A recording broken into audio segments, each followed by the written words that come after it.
Welcome to our executive interview series at the 2025 Zero Trust Summit here at the Spy Museum, presented by CyberScoop.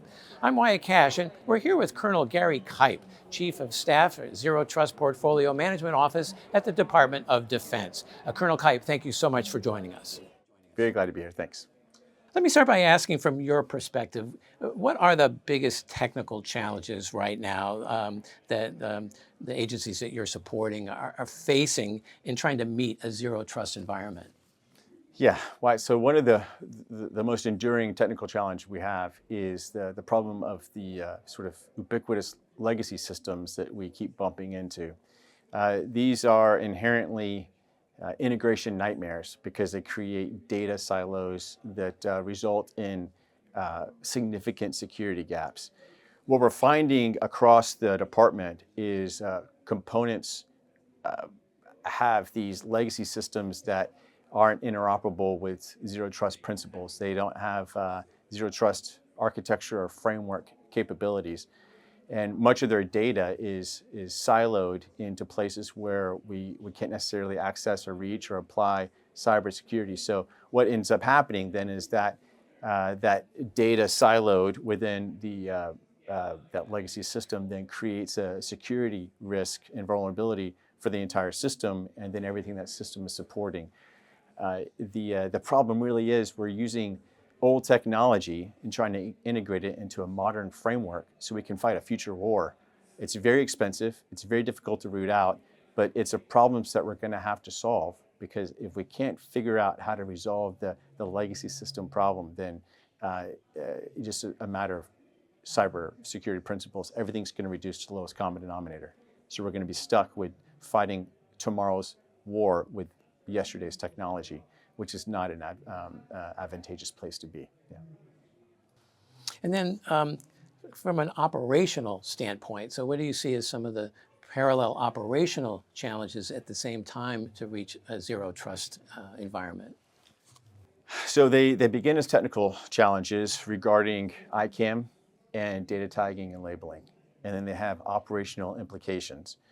So within the department, we regularly conduct sort of pulse checks with the enterprise. With all 58 components within the DOD, we task them with coming up with their own implementation plans to get to zero trust by 27. We had another round of those early FY25, so just a few months ago, and the overwhelming consensus is that there is not a coherent enterprise-wide data integration framework. Namely, we don't have a data tagging standard, we don't have labeling, and what we need is labeling that is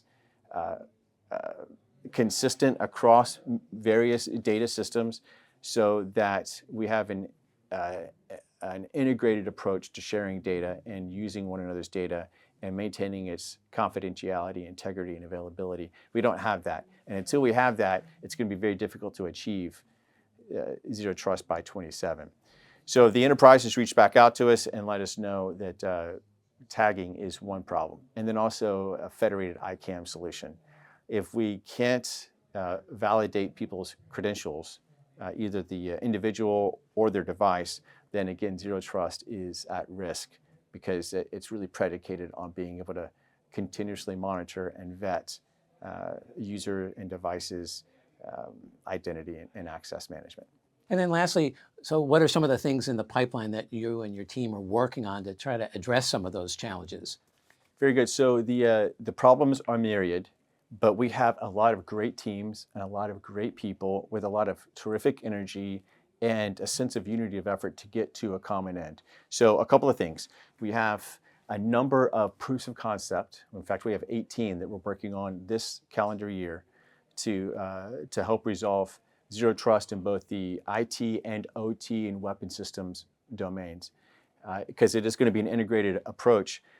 So we also have a number of partnership relationships with Microsoft and Dell and a number of other major CSPs and also smaller CSPs coming up with solutions to make an integrated approach towards zero trust more feasible and practical, and to get a quicker solution.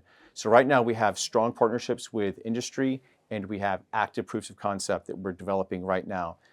And then by the end of this year, we're looking at, if things go well, we're looking at being able to scale some validated solutions that we can immediately begin to integrate into planning and programming in 26 and 27 and beyond. Well, Colonel Kipe, thank you so much for taking a few minutes to share some of your insights with us here at the Zero Trust Summit. Thank you, sir.